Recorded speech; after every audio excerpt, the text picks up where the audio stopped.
L-estensjoni tal-għotja li titħallas lura bla imax biex tkopri d-depożitu tal-proprjetà u l-ħlas lura ta' nofs l-imax tas-self fuq id-dar għall-ewwel 10 snin.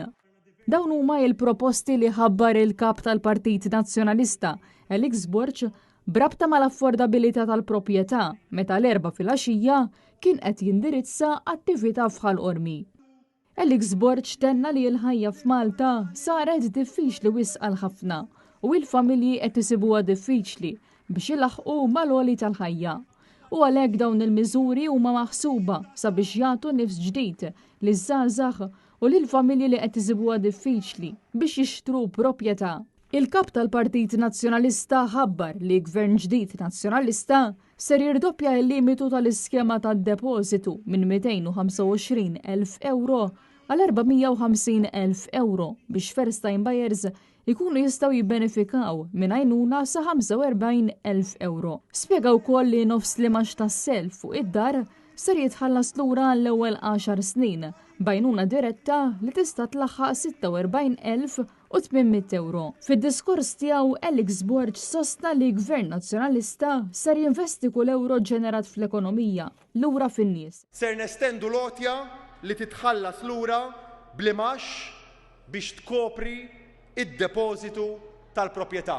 Il-ħlas lura ta' nofs l-imax kollu fuq is-self tad-dar għall-ewwel 10 snin.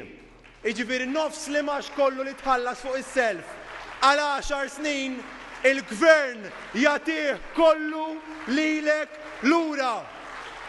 Fl-istess attività, il-kandidat Konrad Borg Manxe qal li jiddeċida li jikkontesta l-elezzjoni ġenerali mal-Partit Nazzjonalista għaliex il-Partit tal-Ħaddiem m'għadux hemm u inħataf minn klikka li interessa biss minn buta u mill-ħbieb tal-ħbieb. Borg Manxe tkellem dwar il-ġlida tiegħu kontra l-pompa tal-petrol fil-ġnien pubbliku tal-Gżira filwaqt li akkuża lill-Gvern li qed jippreferi l-interessi tal-ftit u enfasizza wkoll il-ħtieġa ta' riforma fil-qorti tal-familja. Din l-għażla għamilta x'nemmen li flimkien nistgħu nibnu pajjiż aktar ġust. Nemmen li l-Partit Nazzjonalista llum qed joffri alternattiva serja li pajjiżna għandu bżonn. Huwa l-unika tarka li tista' tiddefendi id-drittijiet tagħna, l-ambjent tagħna u l-familji tagħna. Intant il-Minority Leader ta' Qormi, Ralph Puli, sostna li l-Partit Nazzjonalista qed jipproponi mudell ekonomiku ġdid ibbażat fuq tkabbir sostenibbli u valur miżjud għoli mingħajr żieda eċċessiva fil-popolazzjoni.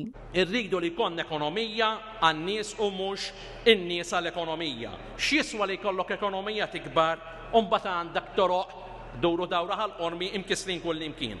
X'jiswa li jkollok ekonomija kbira tikber u ma jkollok skejjel ta' kwalità. X'tiswa li jkollok ekonomija kbira u ma jkollikx faċilitajiet sportivi u rekreattivi mill-aqwa. Huwa insista li ħal Qormi u l-lokalitajiet tagħna tassew għandhom bżonn nifs ġdid.